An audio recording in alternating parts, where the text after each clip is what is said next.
Selamat malam, Ibu, Bapak, dan saudara-saudara yang dikasihi Allah.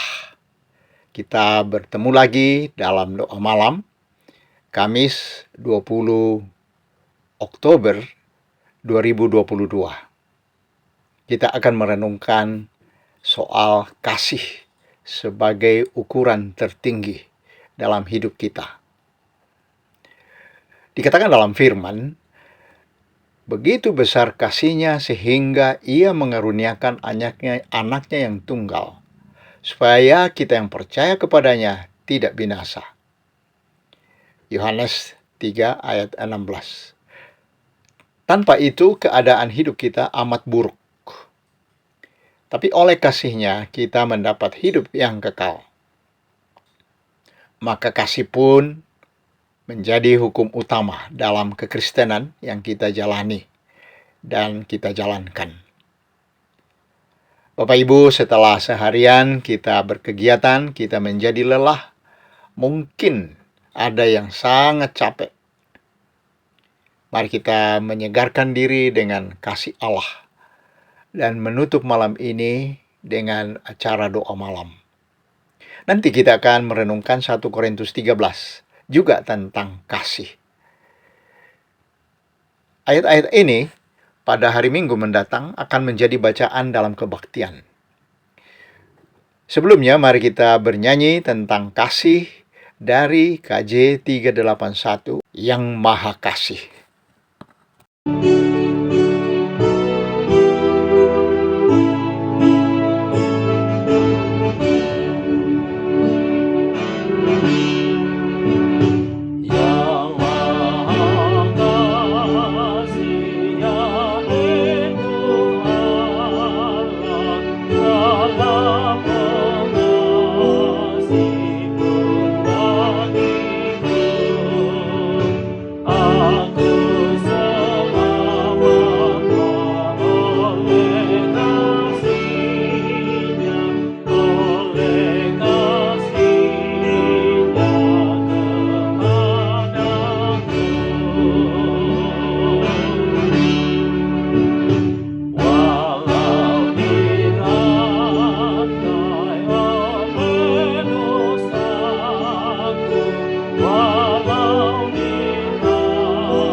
Marilah kita berdoa, saudara-saudara. Ya Tuhan, terima kasih atas kasih dan kesetiaan Tuhan yang menjadi dasar, yang menjadi pondasi bagi hidup kami. Tanpa kasih-Mu, 1001 macam aktivitas kami tidak akan berarti, tidak bermanfaat di dalam kehadiran kami di tengah masyarakat. Tuntunlah kami senantiasa dengan kuasa dan kelembutan Roh Kudus untuk selalu mengembangkan semangat mengasihi dalam niat, dalam praktek dari kehidupan kami tiap hari.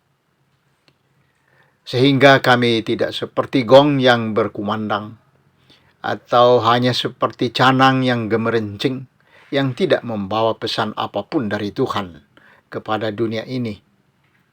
Berkatilah ya Tuhan usaha kami membaca dan menangkap pesan Tuhan dari 1 Korintus 13 ini, sehingga kami faham, kami mengerti, dan bahkan tinggal di dalam kasih. Amin. Marilah saudara-saudara, kita membaca 1 Korintus 13 ayat 4-7.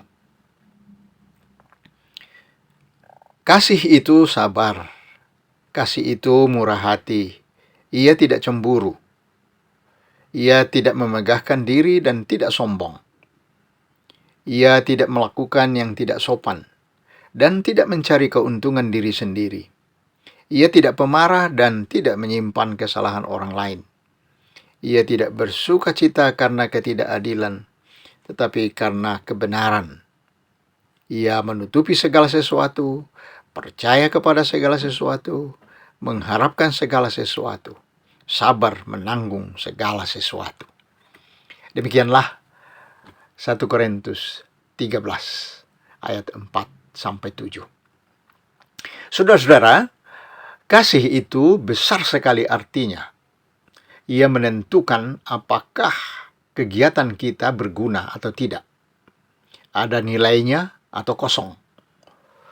Di dalam ayat-ayat permulaan, ya sebelum bacaan tadi, dikatakan bahwa meskipun saya dapat berbicara dengan semua bahasa manusia dan bahasa malaikat, kalau saya tidak mengasihi, itu bunyi-bunyian kosong saja. Hanya seperti bunyi gong yang dipukul keras-keras, tidak memberi pesan apa-apa kepada manusia. Bahkan biarpun saya menguasai segala ilmu dan tahu segala rahasia alam, tanpa kasih itu sama sekali tidak berguna.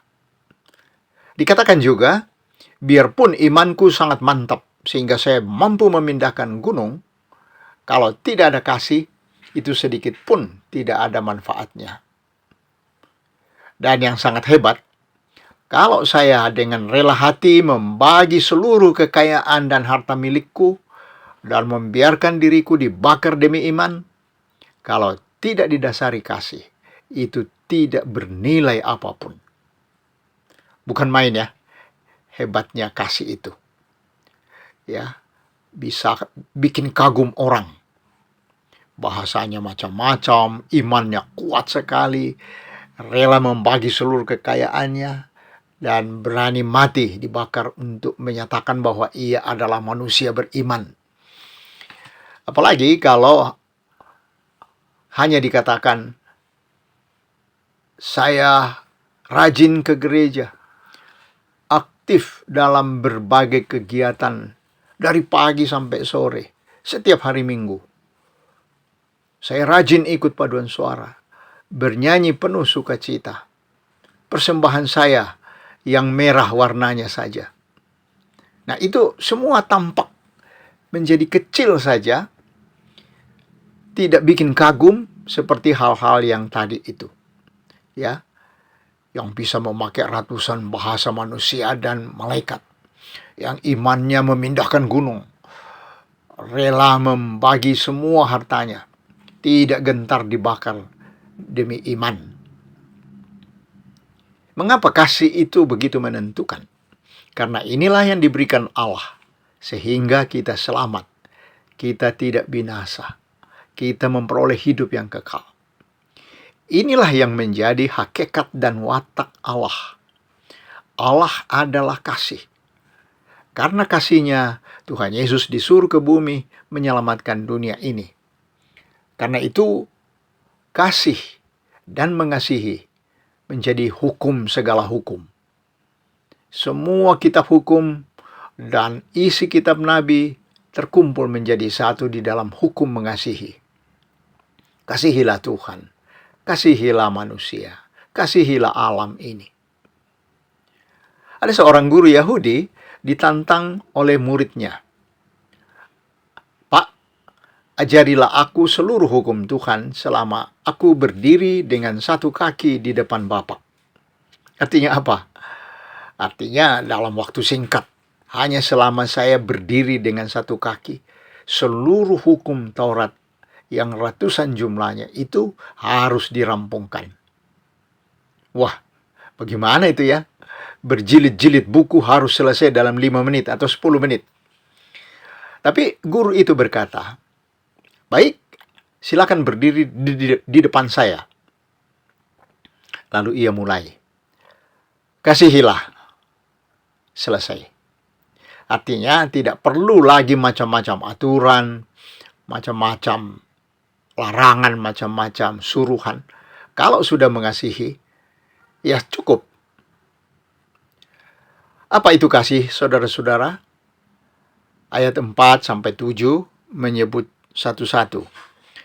Kasih itu sabar, kasih itu murah hati, ia tidak cemburu, ia tidak memegahkan diri dan tidak sombong, ia tidak melakukan yang tidak sopan dan tidak mencari keuntungan diri sendiri, ia tidak memarah dan tidak menyimpan kesalahan orang lain, ia tidak bersukacita karena ketidakadilan, tetapi karena kebenaran. Ia menutupi segala sesuatu, percaya kepada segala sesuatu, mengharapkan segala sesuatu, sabar menanggung segala sesuatu. Wah, bukan main ya kalau ada orang seperti ini yang bergaul dengan kita, kita pasti tidak berhenti kagum akan sifat-sifat dan sikapnya, kagum perilakunya. Kita pasti bahagia kalau kita sendiri seperti ini. Bisa sabar, murah hati, tidak iri hati, tidak sombong, sopan dalam bicara dan perilaku, tidak mencari keuntungan diri sendiri, adil, tidak pemarah dan pendendam, menyukai kebenaran, berpengharapan besar, mampu menanggung segala sesuatu. Nah, ini sudah mirip-mirip Tuhan Yesus. Kiranya di rumah dan keluarga kita terasa ada ini. Ini lebih dari segala ilmu dan macam-macam kehebatan yang mengagumkan masyarakat. Keluarga kita akan bahagia kalau orang-orangnya sabar, adil, murah hati, bicara dan berbuat benar, sopan-sopan, tidak angku dalam hidup. Mari kita hidup berbahagia seperti ini. Amin. Marilah saudara-saudara kita berdoa kepada Tuhan. Ya Tuhan yang Maha Kasih, kami berdoa untuk dunia dan bangsa kami yang hari-hari ini mengalami banyak krisis kasih, sehingga menimbulkan perang, menimbulkan krisis hubungan antar bangsa yang mempengaruhi pasokan pangan. Ada krisis pangan, krisis keuangan, krisis energi, krisis moneter. Oh Tuhan, lindungilah manusia, lindungilah bangsa-bangsa. Kami doakan para pengungsi oleh karena perang. Hiburkanlah dan hentikanlah perang ya Tuhan, supaya ada damai, khususnya antara bangsa Rusia dan Ukraina. Perdamaikanlah. Kiranya pertemuan di Bali nanti bulan depan, Tuhan berkati, menjadi tempat pemimpin-pemimpin bangsa dari seluruh anggota G20 dapat berbicara satu sama lain dalam pimpinan roh, sehingga berhasil mengatasi krisis, menghadapi krisis yang mengharu biru seluruh dunia. Kasih-Mulah andalan kami untuk itu. Kami juga mohon untuk bangsa kami, ya Tuhan, yang tahun-tahun ini sedang menghadapi tahun politik, supaya kasih Tuhan yang melampaui pikiran-pikiran dan keinginan-keinginan dapat membuat kami, khususnya partai-partai politik, pemimpin-pemimpin, para politisi, dapat dengan adil, dengan jujur, dengan lemah lembut dan tidak angkuh berlomba untuk menjadi pemimpin yang dipilih rakyat. Juga bangsa kami yang sedang mengalami krisis-krisis karena bencana alam. Oh Tuhan, tolonglah. Ada banjir di mana-mana, longsor di mana-mana. Kiranya Tuhan menolong supaya cuaca ekstrim tidak berlangsung lama. Tolonglah, Tuhanlah yang menguasai. Dan kiranya kami selalu kooperatif untuk menjaga alam, menjaga hutan-hutan, menjaga gunung-gunung, laut, sehingga kami boleh hidup dalam alam yang damai, tenang, diberkati Tuhan. Ya Tuhan, kami mohon supaya gerejamu di mana-mana dapat mengambil bagian untuk menolong masyarakat, bekerja sama dengan pemerintah. Bantulah kami untuk hidup dalam kepemimpinan pemerintah yang diserahi tugas untuk mengatur kami semua. Terima kasih ya Tuhan, oleh karena kasih-Mu kepada kami. Kami mohon dalam Kristus yang mengajar kami berdoa. Bapa kami yang di sorga, dikuduskanlah nama-Mu. Datanglah kerajaan-Mu, jadilah kehendak-Mu di bumi seperti di sorga.